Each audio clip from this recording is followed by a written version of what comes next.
Salut les Stratoniens, salut à tous, j'espère que vous allez bien, j'espère que vous passez un agréable week-end. On est parti aujourd'hui pour une nouvelle vidéo, désolé si je suis un peu endormi, je viens de me réveiller d'une mini sieste, je me suis effondré, bref. On n'est pas là pour ça, mais en gros, on va analyser le BTC, l'Ethereum, le BNB, on ira voir aussi le SP500, et ensuite on ira voir pas mal d'alts, donc on a le Blur, je suis rentré un petit peu en spot, je me suis dit que ça valait peut-être la peine.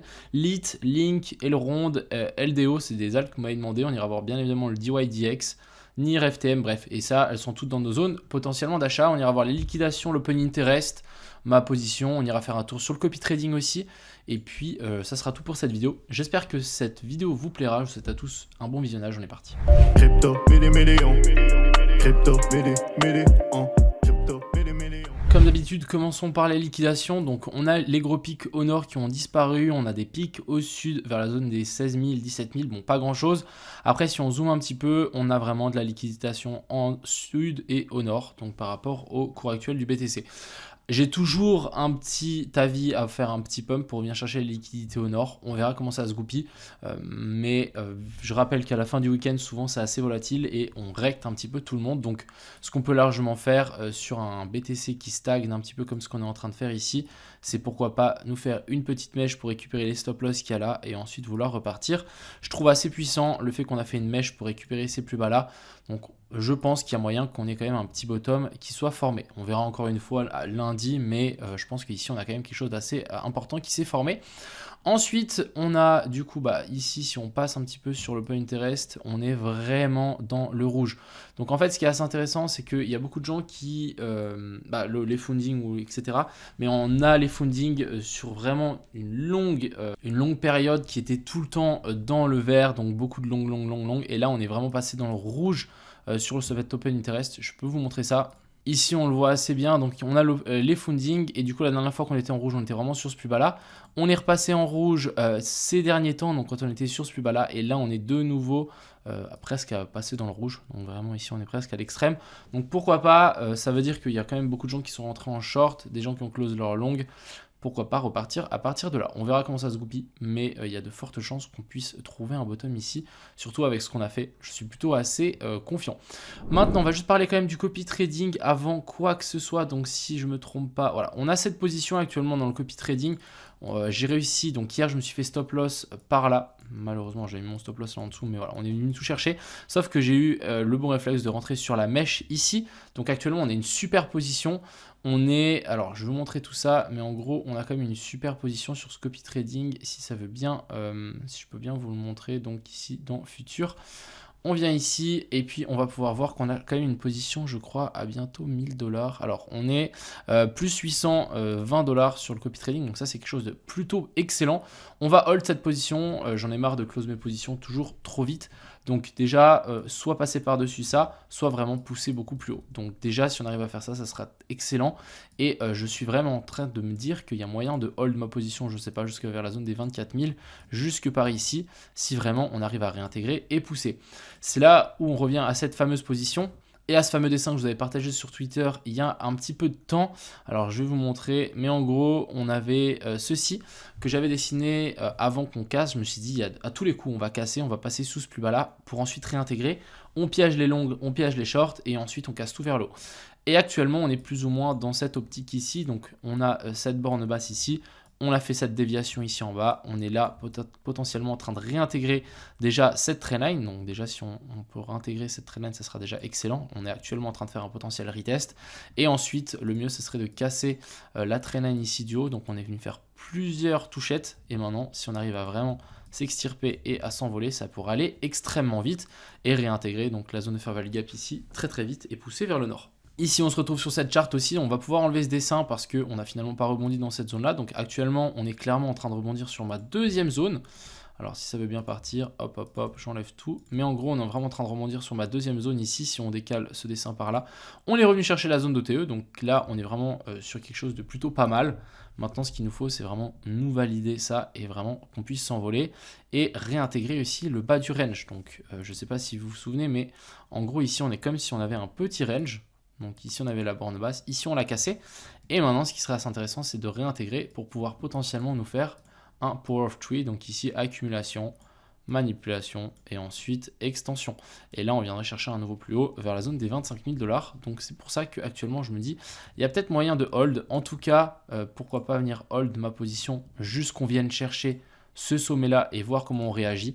Si vraiment on arrive à réintégrer et faire un pullback, là, ça pourrait être super. Mais voilà, pour le moment, on va pas trop s'avancer. On verra comment ça se passe. Et on a aussi cette petite pattern. Ça revient un petit peu entre mes deux analyses. On a déjà cette trendline qu'il faut qu'on arrive à récupérer. Donc déjà ici en 1 heure, c'est pas le cas, mais en 4 heures, c'est plutôt propre. Et ensuite, réintégrer bien évidemment la trendline et le support qu'on avait là, faire passer par-dessus, nous faire un petit pullback. Donc ça, je vais pouvoir le décaler un petit peu comme ceci. Mon dessin est plutôt pas mal. Si vraiment on arrive à faire exactement ça, ça sera vraiment propre. Maintenant, ce qu'il nous faut, c'est pumper jusque vers la zone des 23 300. J'avais partagé ça aussi sur mon Twitter. Donc j'ai partagé plusieurs petits scénarios qui me semblaient plutôt complètement évidents. Alors ouais, on avait celui-là. Donc j'avais dessiné une dernière descente. C'est exactement ce qu'on a eu là. Dernière descente. Et ensuite, maintenant, ce qu'il nous faut, c'est réintégration. Ici, on stagne un petit peu et réintégration de la zone des 23 350. Mais ensuite, on verra. Mais plutôt haussier pour le coup. Ensuite, du côté de l'Ethereum, donc l'Ethereum qui est venu toucher notre zone d'OTE, magnifique, plus la zone ici d'order block. On est toujours dans ce petit biseau. Je vais enlever ça qui ne sert à rien. Mais on est toujours dans ce petit biseau. Intéressant, on n'a pas de boss pour le moment, donc rien à dire. Mais si on arrive à casser ici vers le haut et s'envoler, ça pourrait être plutôt pas mal. Du côté du BNB, on est venu chercher aussi notre zone d'OTE, magnifique. On a eu un joli petit rebond. Par contre, ici, on n'a toujours pas de boss non plus. Mais on a très vite réintégré ici le bas. Donc, vous voyez qu'ici, on a réintégré le bas du range. Et ça, c'est quelque chose de plutôt pas mal. Maintenant, je pense qu'on va pouvoir s'envoler. Et là, les prochaines targets pour le BNB, c'est venir chercher ces sommets ici, récupérer les liquidités au nord. Donc, plutôt pas mal du tout. Du côté du l'indice dollar, on est toujours sur ces sommets-là et on est toujours en train de bloquer là, donc pourquoi pas. Et du côté du SP500, ça n'a pas bougé. Je pense qu'on peut encore descendre un poil, revenir chercher la zone d'OTE ici et ensuite repartir. Et aussi qu'on puisse faire un retest de cette longue trendline et ensuite on avisera. Mais ça, c'est quelque chose de complètement faisable, on verra. Mais il y a vraiment fort à parier qu'on vienne chercher un petit peu plus bas encore. Ensuite, ici, on a le blur. Alors, le blur, vous savez que je le suis depuis un moment. On n'a pas trop tenu notre zone qu'on avait dessinée ici. Je ne sais pas si vous vous souvenez. On avait fait une zone ici d'OTE et order block. Ça n'a pas du tout tenu. Vous voyez, on n'a pas eu d'inversion structure, rien du tout. Et du coup, on a continué à chuter. Moi, je suis rentré ici un petit peu en spot. Je me suis dit qu'il y avait moyen qu'on rebondisse vers ces zones-là. Donc, ici, on tire vraiment des lignes. On a une petite zone d'order block ici dans laquelle on peut rebondir. On verra si ça se passe. Pour le moment, ici, on est sur un triple bottom, on verra, mais en tout cas pourquoi pas pousser jusqu'à retest de cette trendline. Je suis rentré en spot, on verra, je vais patienter tranquillement. Ensuite on a le lit, donc on avait Crypto Future qui m'en avait parlé, très cool ce qu'il est en train de nous faire, je trouve.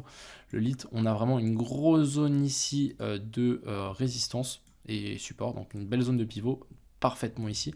Et du coup on a une zone d'order block. Je me suis dit allez, en weekly il y a de fortes chances qu'on vienne s'appuyer là-dessus et qu'ensuite on parte. Donc si vraiment on arrive dans ces zones là, j'essaierai de retenter un long et j'essaierai de récupérer l'argent que Lit m'a pris à l'époque. Donc on va faire le maximum, mais il y a vraiment fort à parier que je mette des positions si on arrive dans ces zones là. Ensuite on a le Link qui est dans ce petit canal haussier. Alors je vais juste passer entre jours. Donc déjà je m'attendais à une manipulation ici en dessous, on n'en a pas eu. Et là on est en train de pumper gentiment mais sûrement. Donc plutôt pas mal. Après, ce qu'il faudrait vraiment, c'est vraiment une cassure du range. Il faudrait absolument une cassure, le haut du range ici en haut, pour vraiment qu'on puisse valider et se dire, ok, là on est haussier pour le link et qu'on puisse repartir. Et surtout se dire, est-ce que, je vais juste enlever ça, est-ce que on va vraiment partir sur un equal low? Donc là on était venu chercher, donc ça c'était parfait, et là on est revenu chercher ce lot, magnifique aussi, mais est-ce que là ça va nous faire un bottom ou pas? Et est-ce qu'on va pas revenir chercher un coup une fois ces zones là pour ensuite repartir? C'est ça qui peut vraiment nous valider. Donc déjà ce qui sera assez intéressant, c'est de faire une cassure en haut du range et ensuite on avisera, mais c'est vrai que là on est dans un petit canal haussier des familles. On nous fait à chaque fois des petits boss. Vous voyez qu'ici on a fait hop un boss, ici on refait un boss, donc pourquoi pas corriger, chercher les zones d'order block ici, corriger en A, B et puis C et ensuite pousser vers le nord, complètement faisable. Donc le link est plutôt haussier ici en low time frame, clairement. Ensuite on a le aileron. Donc le aileron, j'avais dessiné un retour dans ces zones là, donc chercher le plus bas ici. Après je ne pense pas qu'on ira, même si je me suis dit qu'il y a un monde où on peut revenir dans ces zones là, mais il y a surtout un monde où on rebondit sur la zone actuelle. Donc si vraiment on tire une ligne depuis ici jusqu'à ici, on est clairement dans une zone de potentiel support. Vous voyez, on a même ce sommet ici.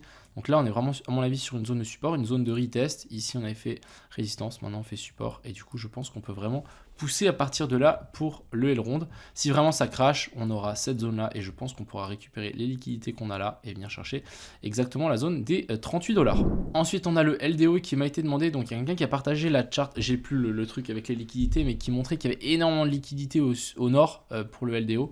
Donc, il y a moyen de peut-être pousser. Je pense qu'il y a beaucoup de gens qui sont en train de le shorter. Ce qu'il nous faut absolument maintenant, c'est une clôture au-dessus de ce sommet-là. Si on peut avoir une clôture au-dessus de ce sommet-là, là, ça peut vraiment être intéressant.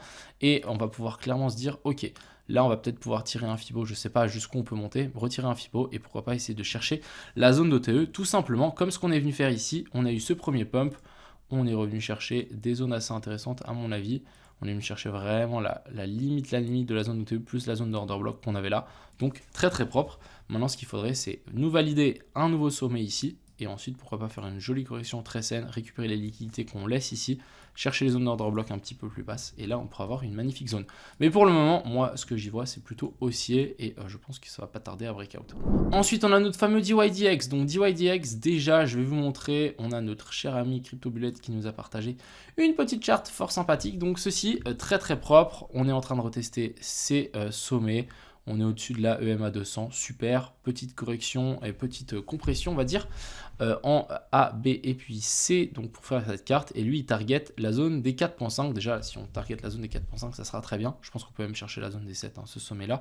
Mais plutôt cool si lui, il nous montre que ça va pump. Donc c'est plutôt rassurant dans notre analyse, on va pas se mentir. Ma position actuellement sur le DYDX, je suis à plus 15 000$, donc c'est plutôt pas mal. J'étais à plus 17 000 tout à l'heure.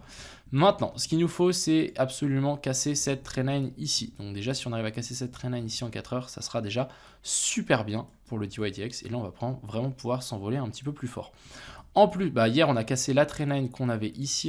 Donc, on avait cette double petite trendline après cette zone d'OTE. On l'a cassé, on a fait un joli petit pullback. Et du coup, là, on est juste en train de latéraliser sous ce plus bas-là. Je pense que c'est qu'une question de temps avant qu'on vienne péter ces sommets, ces sommets, ces sommets. On a laissé tellement de liquidité là. Donc, on va patienter tranquillement. Et du côté ici du DYDX contre le BTC, on a bel et bien cassé la trendline vers le haut. Magnifique. Maintenant, ce qu'on peut s'attendre, c'est un potentiel pullback dessus. Donc, on peut peut-être s'attendre à une petite correction quand même sur le DYDX ou le Bitcoin qui pump et le DYDX qui stagne. On revient s'appuyer là-dessus et ensuite, on repart plutôt puissamment. Je ne sais pas si ça se dit, mais plutôt fort, voilà, plutôt fort vers le haut et récupérer, donc faire un nouveau sommet. Et si on dézoome un petit peu, moi ce que j'ai bien envie de voir, c'est quand même une jolie petite cassure de ce fameux range. Je vais vous dessiner ça, mais voilà, là on a quand même le haut du range et pourquoi pas faire une jolie cassure. Peut-être pourquoi pas une jolie tasse séance ici. Et ensuite tout péter vers le haut et venir chercher la zone des 7$. Je veux que les 7 les gars. Ensuite on a le NIR. Donc là ça va aller plutôt vite. Je vais juste montrer qu'on est dans les zones que j'avais dessinées ces derniers temps. Ici on est dans la zone d'OTE. On a réintégré le bas du range. Maintenant ce qu'il nous faut c'est un boss. FTM on est dans la zone d'OTE. On est même cherché un petit peu plus bas. Maintenant ce qu'il nous faut c'est aussi un boss. Donc quand je dis un boss c'est vraiment une clôture au-dessus de ces sommets là pour vraiment nous dire ok. Là, on a une inversion structure et là, on peut potentiellement rentrer. On a le Solana aussi qui est venu toucher notre zone d'OTE. Magnifique. Toujours pas d'inversion structure, donc on patiente pour une inversion structure. Et puis, je crois que c'était un petit peu tout pour aujourd'hui. Encore une fois, le BTC, ça dépendra énormément de ce qu'on va faire actuellement. Je pense que c'est dans un moment ou un autre où on va être décidé, soit on arrive à pousser vers le haut et on arrive à réintégrer le bas du range et on s'envole un petit peu plus au nord, soit on se fait rejeter et on vient descendre un petit peu plus bas. Personnellement, je suis plus dans l'optique en mode que ça va continuer à pousser. Personnellement, je vais aussi essayer de hold au maximum pour essayer de gratter le plus d'argent possible pour le copy trading. Pourquoi pas sortir avec 1500 ou 2000, ça serait vraiment propre. Et puis voilà, j'espère que cette vidéo vous a plu. Je vous souhaite à tous une agréable fin de journée. Profitez bien, c'était Crypto Millions. Ciao.